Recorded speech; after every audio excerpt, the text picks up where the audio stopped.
Hello, my name is Benjamin Ayres, and I am here today to talk to you about crafting your Minecraft culture. And this is really an exploration of engagement in the classroom and also abstract thinking and creativity using simulations and deep play as kind of a foundation. So let's go ahead and get started. As I said, this is kind of a three-part section. It's focused for teachers, PD, for admin, PD, anybody who's interested in learning about Minecraft in the classroom. So let's go ahead and get going. So my first thing is I would introduce myself, kind of talk about all my different certifications and my history and my family. Then I go into objectives. So these are all my main objectives. I really want them to just get the basics because most people are just starting off at the very basics. Why Minecraft, right? And how does this actually work? Having a virtual simulation classroom, right? And so then I'd get them and hook them with this intro video. Minecraft is the most popular game. And then they created this Minecraft education for education. So now we're engaging students and we're learning at the same time. How wonderful is that? Then I talk a little bit about my history and how I came to love computers and Oregon Trail. I have a little picture for Oregon Trail there. And then we would log in, do just the basics, navigating around the platform, right? Then moving on to building things, and really, as people get building, they realize how engaging this is because then they start um, uh, realizing, hey, this is infinite space, right, and infinite materials, and now I'm creating something out of my own imagination, and now that aspect of deep play really gets in, right? Then we go into the different subject area kits. So there's different subjects in there, and there's different simulations for history and math and social studies and English, and everything's already pre-created for you, right? Unless you don't want it to be, then you can use a starter world that has a basic template for you, and then different biomes. And if you're a science teacher, you might talk about all those things, right? Or if you're an art teacher, you can do like a build challenge, or an engineering teacher, you can learn about all those things, right? And then we talk about settings and how there's different modes, right? There's a survival, creative, adventure mode, and you might use them from different aspects. Then we go into like the more educational, pedagogical aspects, learning about Vygotsky, learning about the Sammer model and how this is redefinition and transformational in the classroom, right?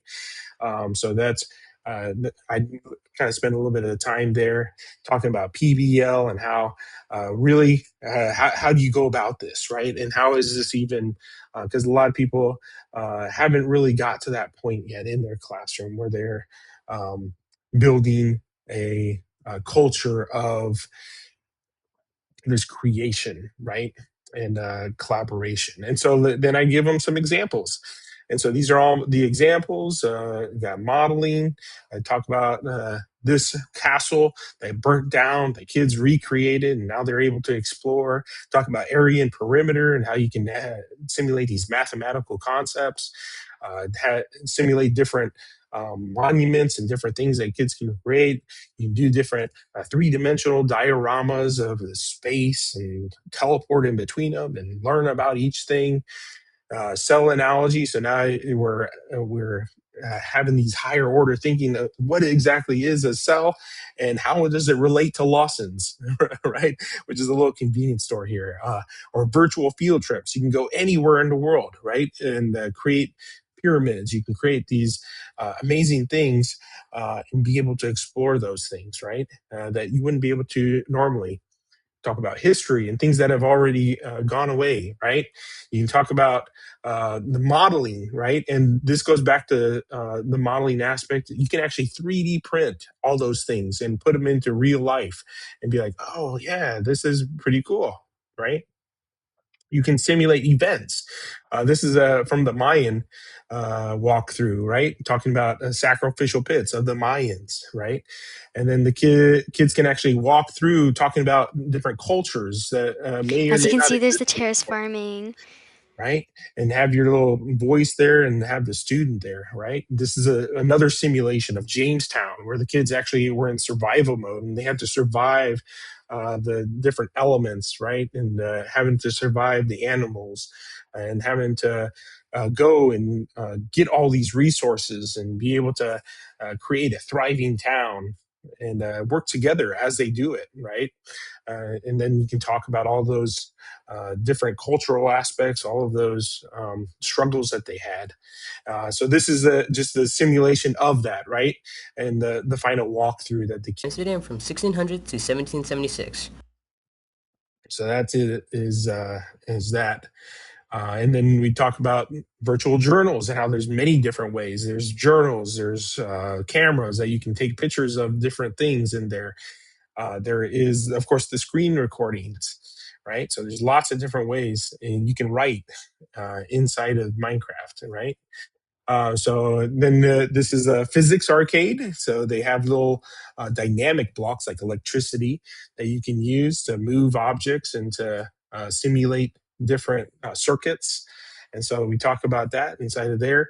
This is a coding, right? You can actually learn to Python in there and learn to kind of hack the game. As you do that, you can make little mini games. So this is a video on mini games. This is a gallery walk. One of my favorite things to do is have a gallery walk of all of the things that I did that have been virtual, right? And so this kid actually walks through all of his favorite virtual things that he's created, right? And he talks about each one of them. So this goes into Adobe Express. It goes into a logo maker. It goes into all kinds of different things. Just by clicking on Learn More, you can see all the projects, right? Pretty neat.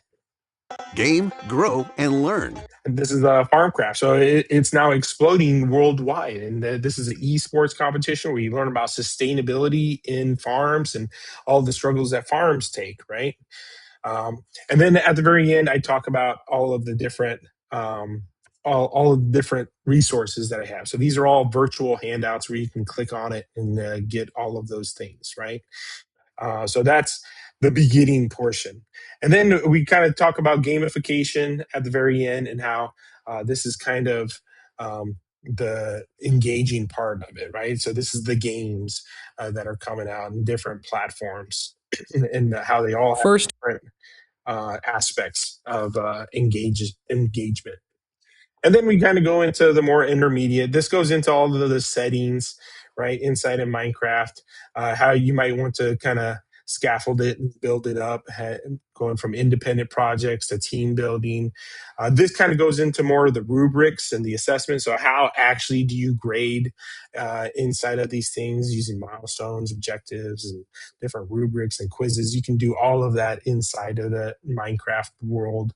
uh, Talking about backing it up, just kind of those little mechanical things of it, right? And more talking about mechanics. These are all different ways to play, right? And so you can actually have command codes where you can actually type in things and give characters more resources or more things, right? And so there's all kinds of really good um, stuff that you can talk about regarding the advanced concepts, right? And then this goes into operator mode. So you can actually go really advanced and start coding the NPCs, right? And then to activate certain things or give people certain things. And then you can have monetary systems and all kinds of really advanced, deep play features, right?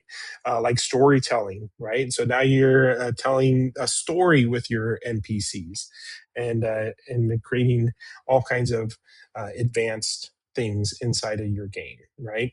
And so it uses those gamification principles. And then we talk about monetary systems, character building, trading, all of those things. But all those things can happen inside of Minecraft, which kind of gives you a whole different perspective of these sandbox games. And so at the very end, I'd have this PD link. They take a picture of it and give me some PD feedback. So that's kind of the idea. I hope you guys enjoyed the presentation, and I will see you guys next time. I hope to craft with you at some point. All right. Bye.